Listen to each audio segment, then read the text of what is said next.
I suppose I should have seen the signs earlier. Hindsight is always 20/20ths, isn't it? My name is Tom, and I've been married to Rachel for almost 15 years. Our life in our cozy suburban home in Colorado seemed picturesque to anyone on the outside. We had 2 kids, Jake and Emily, a golden retriever named Max, and a life that many would envy. But sometimes, what looks perfect on the outside is just a facade, hiding the cracks that are slowly but surely spreading within. Rachel and I met in college. She was the kind of girl who lit up a room with her smile, and I was instantly smitten. We dated through college, got married soon after graduation, and started our family. Rachel was a stay-at-home mom by choice, dedicating herself to raising our kids while I worked as an IT consultant. We had our ups and downs, like any couple, but I always thought we had a strong foundation. Looking back, maybe I worked too much. Maybe I missed the small, subtle signs that something was amiss. But, life gets busy. Work deadlines, kids' soccer games, PTA meetings, and before you know it, years have gone by. Rachel seemed happy, or at least I thought she was. We had our date nights, and our intimacy was regular, if not passionate. I never doubted her loyalty for a second. Things started to change about a year ago. Rachel became more withdrawn, often lost in her thoughts.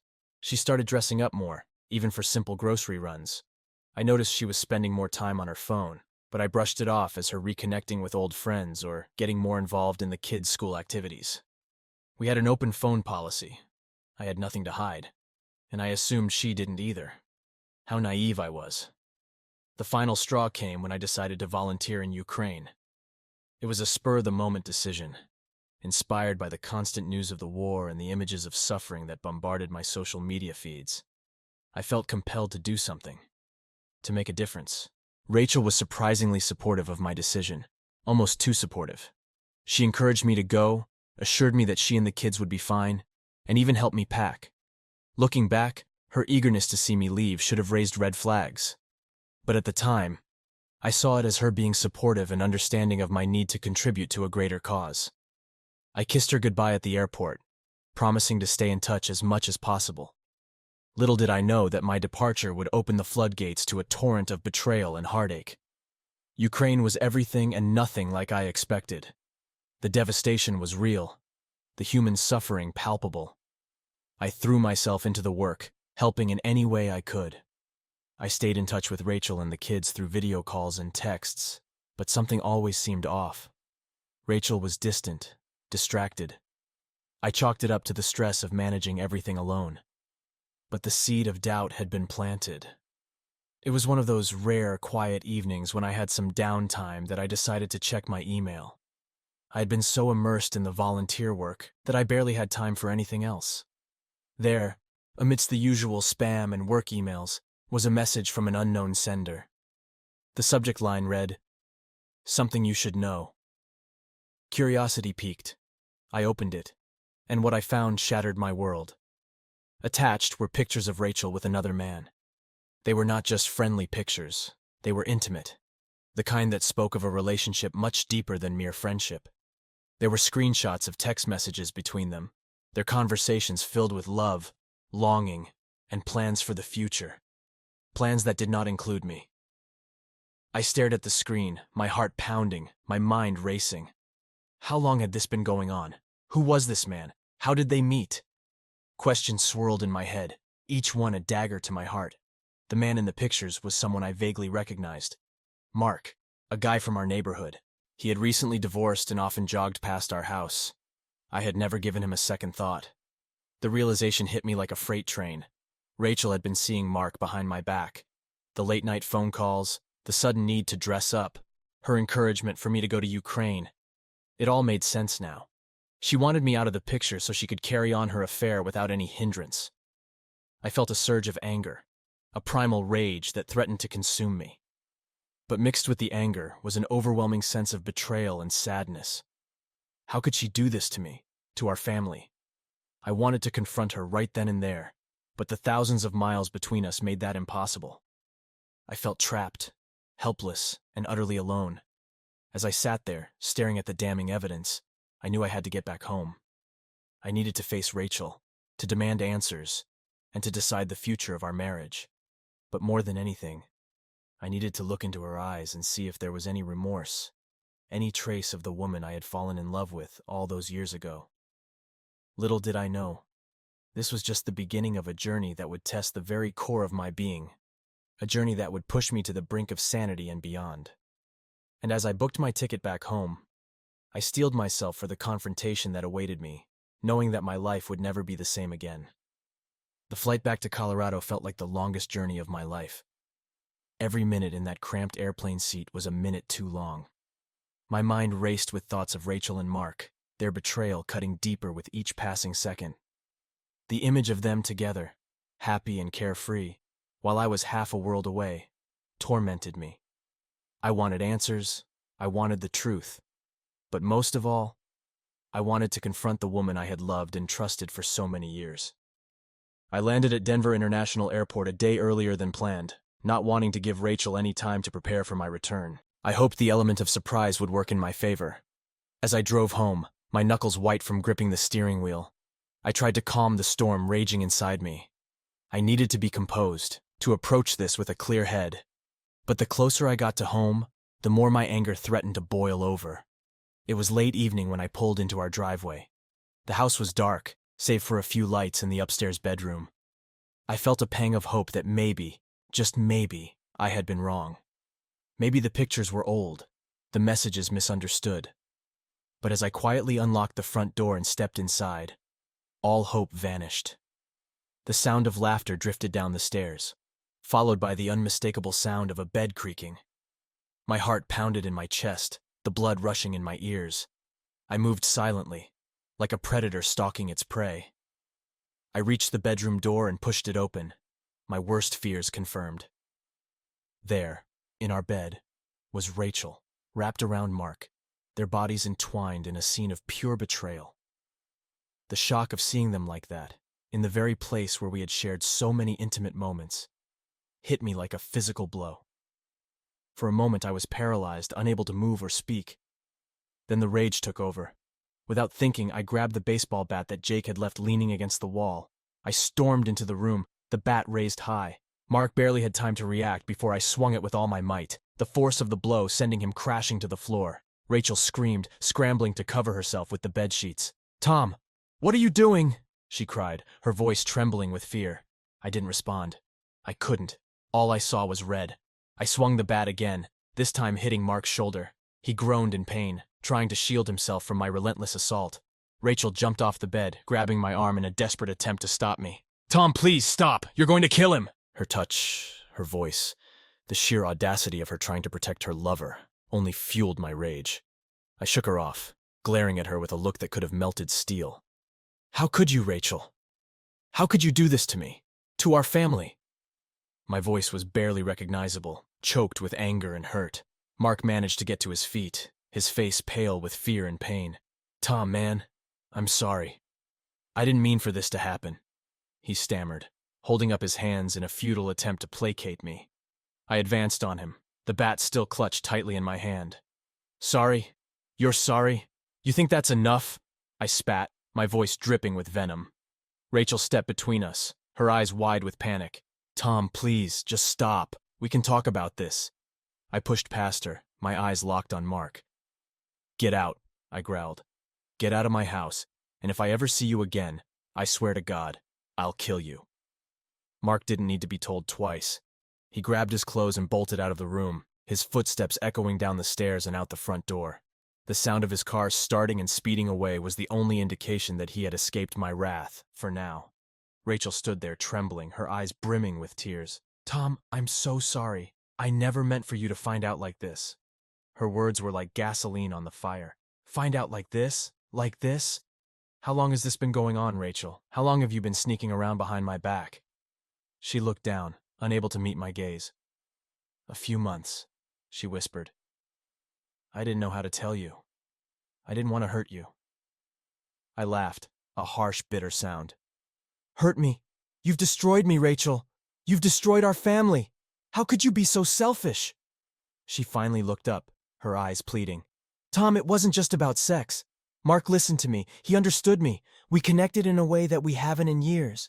I felt alive again." Her words cut deep, each one a dagger to my heart. And I suppose that makes it okay? That justifies this? I gestured wildly to the bed, to the remnants of their betrayal. Rachel shook her head, tears streaming down her face. No, it doesn't. I know that. I was wrong, and I'm so sorry. I felt the bat slip from my fingers, the adrenaline draining from my body. The room seemed to spin, the weight of the situation crashing down on me. I sank onto the edge of the bed, my head in my hands. I trusted you, Rachel. I loved you. How could you throw it all away? She knelt beside me, her hand on my arm. Tom, please, let's talk about this. We can work through it. We can fix this. I looked at her, really looked at her, for the first time since I walked in. There was genuine remorse in her eyes, but it wasn't enough. Not now. Maybe not ever. I don't know if I can, I said quietly. I don't know if I can ever forgive you. Rachel's sobs filled the room, but they did nothing to soften my heart. The damage was done, the trust shattered. And as I sat there, in the ruins of our marriage, I realized that this was just the beginning. There was still so much more to confront, so many more battles to fight, and I wasn't sure if either of us had the strength to survive them. Rachel's sobs echoed in the room, each one a painful reminder of the woman I thought I knew, the life I thought we had. I looked around our bedroom, the bed that had once been a sanctuary of our love, now tainted with the stench of deceit. The walls that had witnessed countless moments of intimacy and laughter now seemed to close in on me, mocking my naivety. Rachel knelt beside me, her tears falling on my arm as she clutched it desperately. Tom, please, she whispered, her voice trembling. We can fix this. I know we can. I shook my head, the enormity of her betrayal making it hard to think clearly. How, Rachel? How do we fix something like this? You didn't just cheat on me. You destroyed everything we built together. She sniffed, wiping her tears with the back of her hand. I made a mistake, a terrible mistake. But it doesn't mean I stopped loving you. I was lonely, Tom. You were always working, always busy. I felt invisible. Her words stung, but they did nothing to justify what she had done. Lonely? Invisible? So you decided to find comfort in another man's arms? In our bed? My voice rose, each word laced with bitterness. Rachel's eyes pleaded with me. It wasn't just about the physical, Tom. I felt a connection with Mark. He listened to me, made me feel valued. I stood up abruptly, her touch feeling like poison on my skin. A connection with him? What about our connection, Rachel? What about our vows, our family? She stood too, her hands wringing nervously. I know I broke your trust, and I don't expect you to forgive me overnight. But I want to try, Tom. For the kids. For us. The mention of Jake and Emily brought a fresh wave of pain. How could I ever explain this to them? How could I shatter their world with the truth of their mother's betrayal? What about the kids, Rachel? What do I tell them? That their mother chose another man over their father? Rachel's face crumpled. No, please. We can handle this together. We don't have to tell them everything. We can work through this for their sake. Her words felt hollow, like empty promises. The trust was gone. The foundation of our marriage crumbled to dust. I can't do this, Rachel. Not right now. I need you to leave. She looked at me, her eyes wide with shock and hurt. Leave? Tom, this is our home. Where am I supposed to go? I took a deep breath, trying to keep my voice steady. I don't care, Rachel. Go to a hotel. Go to a friend's place. Go to Mark for all I care. But you can't stay here. Not tonight. She opened her mouth to protest, but the look in my eyes must have convinced her otherwise. She nodded slowly, her shoulders slumping in defeat. Okay, I'll go. But this isn't the end, Tom. We will talk about this. We have to. I watched as she hastily gathered some clothes and essentials, her movements mechanical, her spirit broken. Part of me wanted to comfort her, to tell her that we would find a way through this. But another part of me, the part that was drowning in rage and hurt, wanted her gone. I needed space to think, to breathe, to process the enormity of what had happened. Rachel paused at the door, her eyes red and swollen. I'm sorry, Tom, for everything. I didn't respond. I couldn't. I turned away, unable to look at her any longer. I heard the front door close behind her, the silence that followed feeling like a death knell. I was alone in the house that once felt like a warm, loving home, now reduced to a cold, empty shell. The reality of the situation began to sink in. Rachel was gone, and I was left to pick up the pieces of my shattered life. The anger that had fueled me moments ago was now replaced by a deep, gnawing sadness. I sank onto the couch, my head in my hands, feeling the weight of the world pressing down on me. What was I supposed to do now? How was I supposed to move forward? The questions swirled in my mind, each one more daunting than the last. I knew I couldn't avoid Rachel forever. We had to talk, to figure out what came next. But for tonight, I needed to be alone, to let the reality of her betrayal sink in. I thought about calling my best friend Mike. He had always been my go-to guy for advice, but this felt too raw, too personal to share just yet. I needed to sort through my own feelings before I could talk to anyone else about it. As the night wore on, I found myself replaying the events of the evening over and over in my mind. The look of shock on Rachel's face when I walked in, the fear in Mark's eyes as I swung the bat, the desperation in Rachel's voice as she begged me to understand. It all felt like a bad dream, one that I couldn't wake up from. I wandered through the house, each room a painful reminder of the life we had built together. The family photos on the walls, the toys scattered in the living room, the kitchen where Rachel and I had shared countless meals and conversations. It all felt like a cruel mockery of the love and trust that had been shattered. I ended up in the kids' room, looking at their peaceful, sleeping faces. How was I going to tell them? How could I break their hearts with the truth of what their mother had done? The thought of their innocent eyes filled with pain and confusion was almost too much to bear. I sat on the edge of Jake's bed, gently stroking his hair. He stirred slightly but didn't wake up. "I'm so sorry, buddy," I whispered. "I don't know how we're going to get through this, but I promise I'll do my best." The words felt hollow, but they were all I had. I couldn't change what had happened, but I could try to be there for my kids, to give them some semblance of stability in the midst of the chaos. As I made my way back to the bedroom, I felt the exhaustion of the past few hours catch up with me. I collapsed onto the bed, the same bed that had witnessed the ultimate betrayal. Sleep eluded me, my mind refusing to quiet down. The events of the evening played on a loop, each repetition adding to the weight of my sorrow. The anger and hurt were still there, simmering beneath the surface. But now, there was also a sense of loss, a mourning for the life and love that had been destroyed. I knew that the road ahead was going to be long and painful, filled with difficult conversations and tough decisions. For now, all I could do was try to get through the night, to face the dawn of a new day and the harsh reality that awaited me. I didn't know what the future held, but one thing was certain: nothing would ever be the same again. The following morning arrived with an unsettling stillness. The sun filtered through the blinds, casting long shadows across the bedroom. I hadn't slept much, my mind replaying the previous night's events over and over. The house was eerily quiet, the absence of Rachel's presence palpable. I could still smell her perfume on the bedsheets, and it made my stomach churn. I dragged myself out of bed, feeling the weight of exhaustion and emotional turmoil pressing down on me. I knew I had to face the day, to figure out what came next, but the thought of it was overwhelming. I wandered into the kitchen, my movements sluggish and mechanical. I made a cup of coffee, hoping the caffeine would jolt me into some semblance of alertness.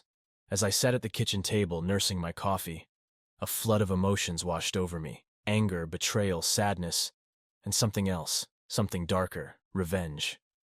The more I thought about Mark and Rachel, the more I felt the burning need to make them pay for what they had done. The rational part of me knew that revenge wouldn't change anything, but the emotional part of me wanted them to feel the same pain I was feeling. I couldn't go to work. I couldn't face people, pretend everything was okay when my world had been turned upside down. I needed to channel my anger into something, to take action. I thought about Mark, about how he had intruded into my life, into my marriage, without a second thought. The more I thought about him, the more my anger intensified. Without really knowing what I was going to do, I found myself grabbing my car keys and heading out the door. I drove aimlessly for a while, my mind racing. I passed Mark's house a few times, the sight of it fueling my rage. It was a modest, unassuming place, not far from where we lived.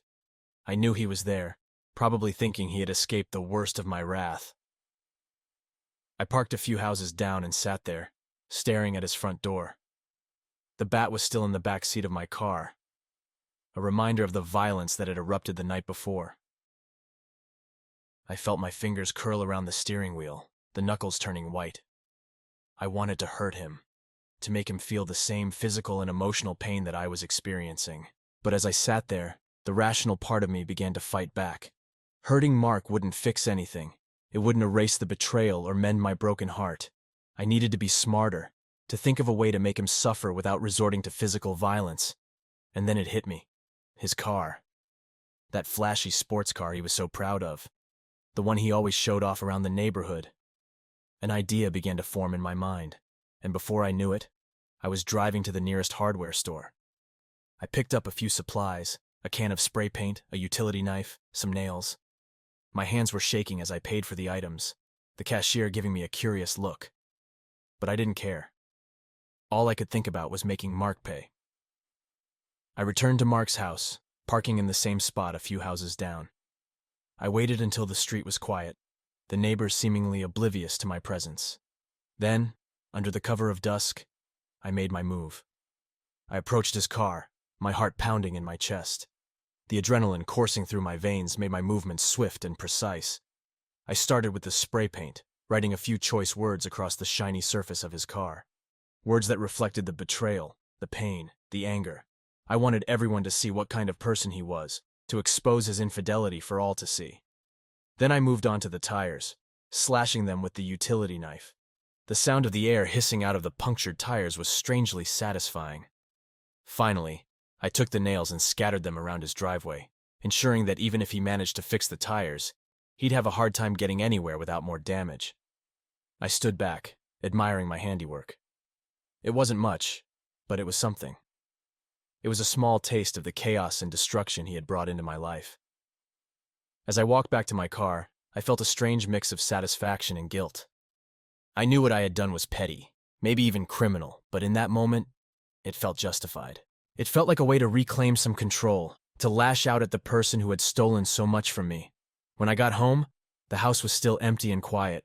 I sat down on the couch, the adrenaline slowly fading, leaving me feeling drained. I knew this wasn't over.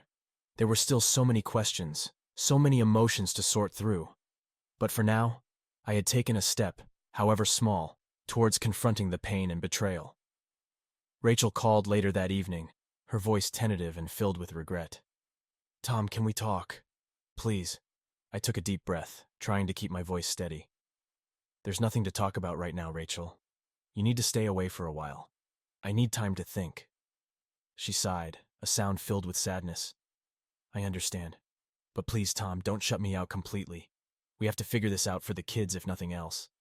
I hung up, not wanting to hear anymore. Her words felt hollow, her remorse too little, too late. I needed to focus on myself, on my own healing, before I could even think about dealing with her. The road ahead was long and uncertain, but at least now, I had taken the first step. The next morning, the news of Mark's vandalized car spread through the neighborhood like wildfire. I heard the whispers, the speculation, but I didn't care. Let them talk. Let them wonder. Mark had gotten a taste of the chaos he had sown, and I felt a grim satisfaction knowing that he would have to face the consequences of his actions, just as I was facing mine. As for Rachel, I knew we had a long way to go. There would be more conversations, more confrontations, and eventually, a decision about our future. But for now, I needed to focus on healing, on finding a way to move forward from the wreckage of our marriage. And as I sat there, contemplating the path ahead, I realized that revenge, while momentarily satisfying, was not the answer. It wouldn't erase the pain or mend the broken trust, but it had given me a small measure of control, a way to channel my anger and hurt. And for now, that was enough. Days turned into weeks, and the shock of the initial discovery slowly began to wear off, replaced by a dull, persistent ache. Rachel stayed with her sister, giving me the space I had demanded. The kids, sensing the tension, asked fewer questions and accepted the story that Mom needed to help Aunt Jessica with some personal issues. It was a flimsy excuse, but it spared them the harsh reality of our situation, at least for a little while. Eventually, the inevitable had to happen.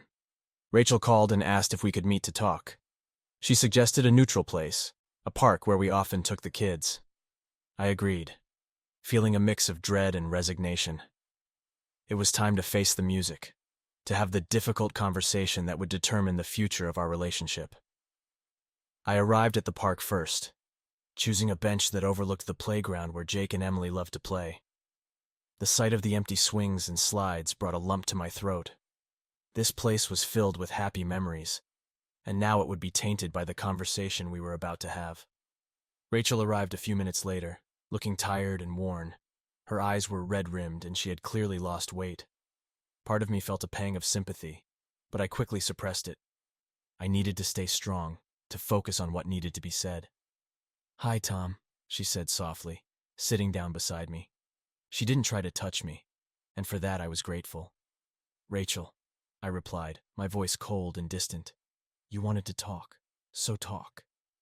She took a deep breath, gathering her thoughts. "First, I want to say that I'm sorry. I know I've said it before, but I need you to understand how truly sorry I am for what I did. I hurt you, I betrayed you, and I destroyed our family. I will regret it for the rest of my life." I listened, my face expressionless. Her words felt rehearsed, but I knew she meant them. "Why, Rachel? Why did you do it?" She looked down, her fingers twisting nervously. "I don't have a simple answer for that, Tom. I was lonely, yes. I felt neglected and unimportant. But that's not an excuse. I made a terrible choice, and I have to live with the consequences." I nodded, appreciating her honesty. "And what about Mark? Are you still seeing him?" Rachel shook her head vehemently. "No, I ended it the night you found out. I haven't spoken to him since. He was a mistake, a distraction. I know that now." I took a deep breath, trying to steady my emotions. "So where do we go from here, Rachel? How do we move forward?" She looked at me, her eyes filled with a mix of hope and despair. "I want to fix this, Tom. I want to rebuild our marriage, to earn back your trust. I know it won't be easy, and it won't happen overnight, but I'm willing to do whatever it takes." I felt a surge of conflicting emotions: anger, hurt, sadness, and a glimmer of hope. "And what if I can't forgive you, Rachel? What if the trust is gone forever?" Tears filled her eyes, but she didn't look away. "Then I'll accept that. But I have to try. For the kids, for us. We had something special, Tom. I don't want to throw it all away without a fight." I sighed, running a hand through my hair. "It's not just about us, Rachel. It's about Jake and Emily. They deserve stability, a loving home. But I don't know if I can ever look at you the same way again." Rachel reached out, her hand hovering over mine before she pulled it back. "I understand. And I'm not asking for a miracle. I'm asking for a chance. Let's go to counseling, work through this together. If, after some time, you still can't forgive me, then we'll talk about separation. But please, Tom, give us a chance." I stared at her, weighing her words. Part of me wanted to walk away, to leave the pain and betrayal behind. But another part, the part that remembered the love we once shared, wanted to believe that we could find a way through this. "Okay," I said finally. "Well, try counseling, but I can't promise anything, Rachel. This is going to be a long, hard road, and I don't know where it will lead." She nodded, relief washing over her face. "Thank you, Tom. That's all I ask. One chance to make things right." We sat in silence for a while, watching the children play in the distance. It was a fragile truce, a tentative step towards healing. The road ahead was uncertain, fraught with challenges and heartache. But for the sake of our family, for the sake of the love we once had, I was willing to take that step. Rachel and I began attending counseling sessions, both individually and together. The sessions were intense, often bringing up old wounds and buried resentments, but they also provided a space for us to communicate, to express our feelings in a way that we hadn't in years. Slowly, painfully, we began to rebuild the foundations of our relationship. Trust was the hardest part. Every time Rachel went out, every time she received a text message, a part of me wondered if she was slipping back into old habits. But I forced myself to give her the benefit of the doubt, to believe in her sincerity. The kids, blissfully unaware of the true extent of our troubles, were thrilled to have their mother back home. Their happiness was a beacon of hope, a reminder of what we were fighting for. Rachel and I put on a united front for their sake, but behind closed doors, the work continued. There were setbacks, moments of doubt and anger that threatened to derail our progress. But there were also moments of genuine connection, glimpses of the love that had brought us together in the first place. It was a delicate balance, a dance of vulnerability and resilience. One evening, after a particularly exhausting counseling session, Rachel and I sat on the porch, watching the sunset. The silence between us was comfortable, a testament to the progress we had made. She reached for my hand, her touch tentative and gentle. "Tom," she said softly, "I know we still have a long way to go, but I want you to know how grateful I am for this chance. I love you, and I will spend the rest of my life making up for what I did." I squeezed her hand, feeling a flicker of warmth in my chest. "I love you too, Rachel. And I'm willing to keep trying, for us, for the kids. But we need to be honest with each other, always." She nodded, tears glistening in her eyes. Always. As the sun dipped below the horizon, casting the world in a warm golden glow, I felt a tentative sense of hope. Our journey was far from over, but we were facing it together. And for the first time in a long time, that felt like enough. Counseling became the cornerstone of our lives. Each session was a grueling exercise in honesty and vulnerability. The therapist, Dr. Anderson, was a kind but firm guide, steering us through the turbulent waters of our emotions. We talked about the affair, about what had led Rachel to seek solace in another man's arms, and about the cracks in our relationship that had allowed it to happen. Rachel was an open book during these sessions, her remorse and regret palpable. She talked about feeling isolated and invisible, about how Mark had filled a void that she felt I had created by being too focused on work. It was painful to hear, but it was necessary. I too had to confront my own shortcomings. I had taken Rachel for granted, assuming that as long as I provided for the family, everything else would fall into place. The kids, unaware of the full extent of our struggles, seemed to sense the tension easing. They were happier, more relaxed, and their joy became a driving force for both Rachel and me. We owed it to them to try and salvage what we could of our marriage. One afternoon, after a particularly intense session, Dr. Anderson suggested something that caught both of us off guard.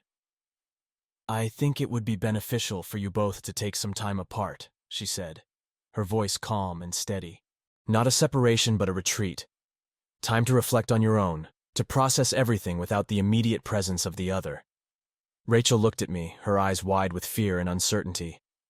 "What do you think, Tom?" I took a deep breath, considering the idea. It was daunting, the thought of being apart when we were just starting to rebuild. But it also made sense. We had been so focused on the relationship that we hadn't taken the time to heal individually. "I think it might be a good idea," I finally said. "It could give us both the space to think and come back stronger." Rachel nodded, though I could see the hesitation in her eyes. "Okay, let's do it." We decided that Rachel would stay with her sister Jessica for a couple of weeks. The kids would stay with me, providing a semblance of normalcy in their lives. It was a difficult decision, but we both knew it was necessary. The first few days were strange. The house felt emptier without Rachel, and I found myself missing her presence more than I expected. But the space gave me time to think, to reflect on our journey so far and the road ahead. I spent more time with Jake and Emily, rediscovering the simple joys of being a father. We played board games, went on hikes, and had long talks about their dreams and fears. During this time, I also delved into my own feelings. The anger and betrayal were still there, but they had softened, giving way to a deeper understanding of the underlying issues. I realized that if we were to move forward, forgiveness was not just a word, but a commitment. It meant letting go of the past and truly starting anew. Rachel, too, used this time for introspection. She wrote me letters, each one a heartfelt expression of her thoughts and feelings. She wrote about her love for me, her regret for the affair, and her hope for the future. Reading those letters, I felt a renewed sense of connection. It was as if we were getting to know each other all over again, rediscovering the love that had brought us together. When the 2 weeks were up, Rachel returned home. The kids were ecstatic to see her, and their joy was contagious. We hugged tightly, the awkwardness of the past weeks melting away. It was a tentative reunion, but it felt right. That evening, after putting the kids to bed, Rachel and I sat down to talk. We had spent the past weeks apart, but it was time to come together and decide the future of our marriage. "How do you feel?" she asked, her voice soft and tentative. "I feel clearer," I replied. I needed the time to process everything, to think about what I want and what I need. She nodded, her eyes searching mine. "And what do you want, Tom?" "I want to move forward," I said, my voice steady. "I want to rebuild our marriage, but I need to know that we're both committed to making it work. No more secrets, no more lies. We need to be honest with each other, always." Rachel reached out, taking my hand in hers. "I promise, Tom, no more secrets, no more lies. I am committed to us, to our family. I will do whatever it takes to earn back your trust." We sat in silence for a moment, the weight of our words hanging in the air. It was a pivotal moment, a turning point in our journey. The road ahead would be long and challenging, but we were ready to face it together. As the days turned into weeks, we continued our counseling sessions, both individually and as a couple. We worked on our communication, learning to express our feelings and needs without fear of judgment. We set boundaries, creating a foundation of trust that we both committed to uphold. Slowly, but surely, the wounds began to heal. The pain of the past lingered, but it no longer defined our relationship. We found new ways to connect, to rediscover the love that had brought us together in the first place. It wasn't easy, and there were setbacks along the way, but we faced them together with honesty and resilience. One evening, as we sat on the porch watching the sunset, Rachel turned to me with a smile. "Do you remember our first date, Tom? How nervous you were?" I chuckled, the memory bringing a warmth to my heart. "Yeah, I remember. I was terrified you wouldn't like me." She leaned her head on my shoulder, her hand intertwined with mine. "Well, I did. And I still do. More than ever." I kissed the top of her head, feeling a sense of peace that had eluded me for so long. "I love you, Rachel, and I'm glad we fought for us." She looked up at me, her eyes shining with love and determination. "Me too, Tom. Me too."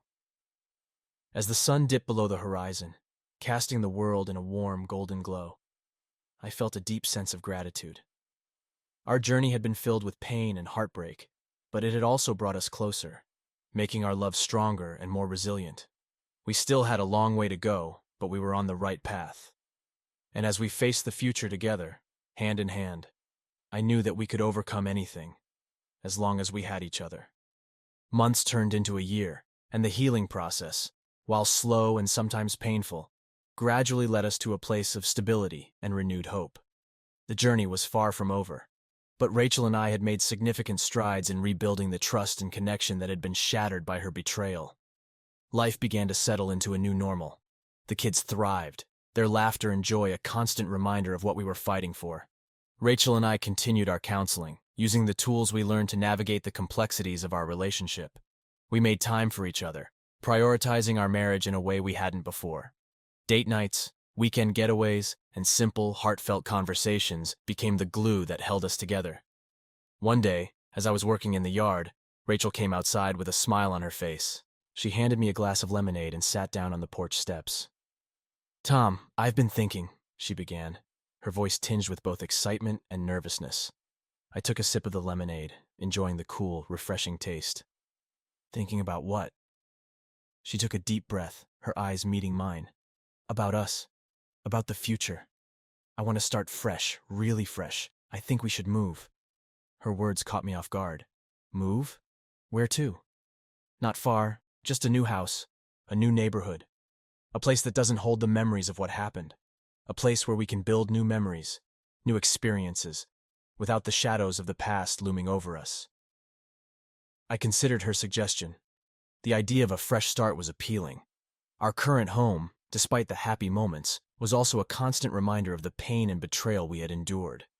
Moving could be a symbolic gesture, a way to leave the past behind and embrace a brighter future. "I think that's a great idea, Rachel," I said, a smile spreading across my face. "Let's do it." We spent the next few months house hunting, involving the kids in the process. They were excited about the prospect of a new home, their enthusiasm infectious. We eventually found a beautiful house in a nearby town, with a spacious yard and plenty of room for the kids to play. It felt like the perfect place to start anew. Moving day was bittersweet. As we packed up our old house, memories flooded back. The good, the bad, and everything in between. But there was also a sense of relief, of letting go of the past and looking forward to the future. Our new home was everything we had hoped for. The kids settled in quickly, making new friends and exploring the neighborhood. Rachel and I poured our energy into making the house our own, painting walls, decorating rooms, and creating a space that felt uniquely ours. As the weeks turned into months, we found ourselves growing closer. The move had been a catalyst for change, a tangible reminder of our commitment to each other and our family. We continued to work on our relationship, communicating openly and honestly, and cherishing the moments of joy and connection. One evening, as we sat on the back porch watching the kids play, Rachel turned to me with a contented smile. "Tom, do you ever think about how far we've come?" I nodded, my heart swelling with pride and gratitude. "All the time. We've been through so much, but we've come out stronger."